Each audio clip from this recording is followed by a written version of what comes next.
सदा परम हस्ते तुरे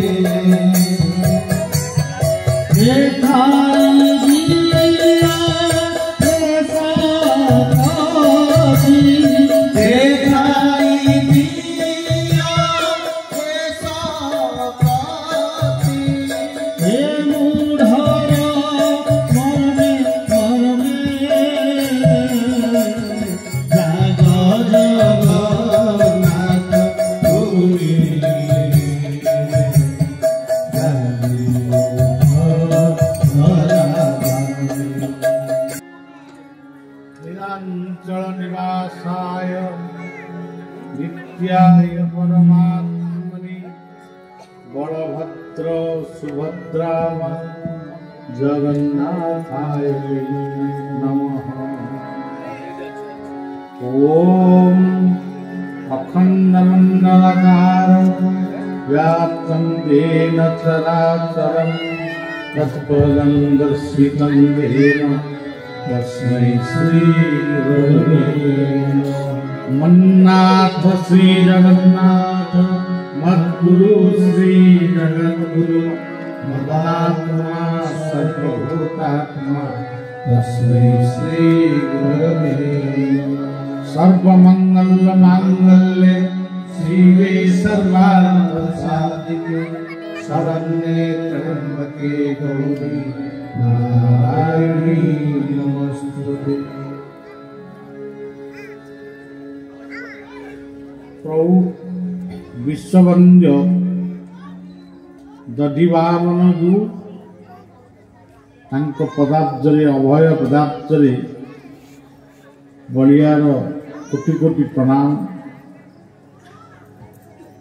आजिर विश्व देश राज्य परिवार एवं व्यक्ति सबु भितर गोटे अशांति द्वंद्व लगी रही।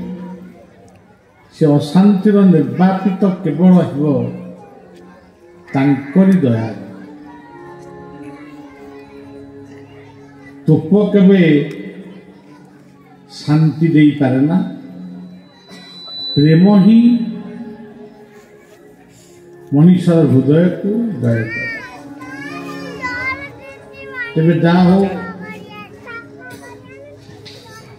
बहुत वर्ष पूर्वे आनंदपुर तो जो जगन्नाथ मंदिर को विपद पदे कथा कहया को आसी थी। से पुणी बहु वर्ष हो गला बोधे अन्यून 40 वर्ष पूर्व कथा से बेले कुशलेश्वर को दर्शन कर से परिवेश मते अति मंत्रमुग्ध करथिला।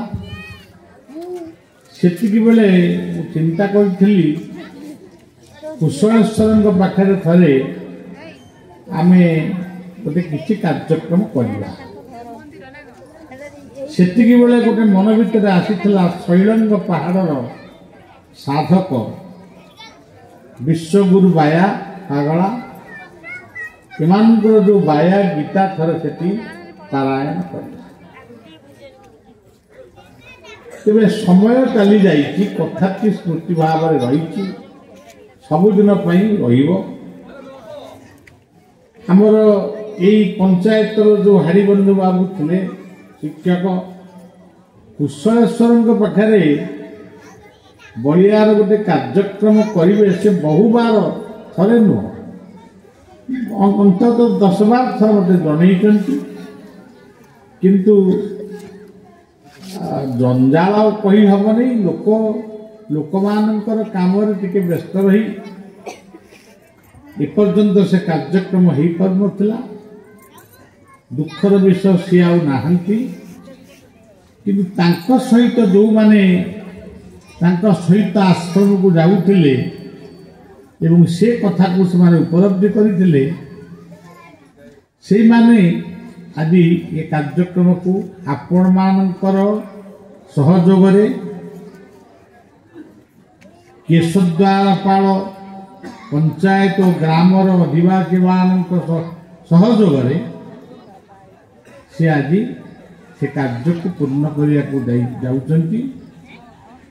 एवं मु गोटे विराट लोक नुहे मु गोटे साधारण लोक आपण मानकर मु सेवक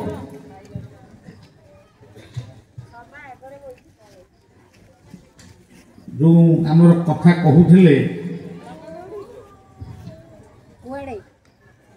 आमर अच्छा राजा धनंजय भंजन द्वारा नारायण धनंजय नारायण भंजन द्वारा ये मंदिर स्थापित होता। आज राजतंत्र नहीं गणतंत्र थिले भी राजा मानकर कीर्ति आज भी भारत वर्ष पृथ्वी रे आज भी से कीर्ति राजुल्यमान अवस्था। आप देखु श्री मंदिर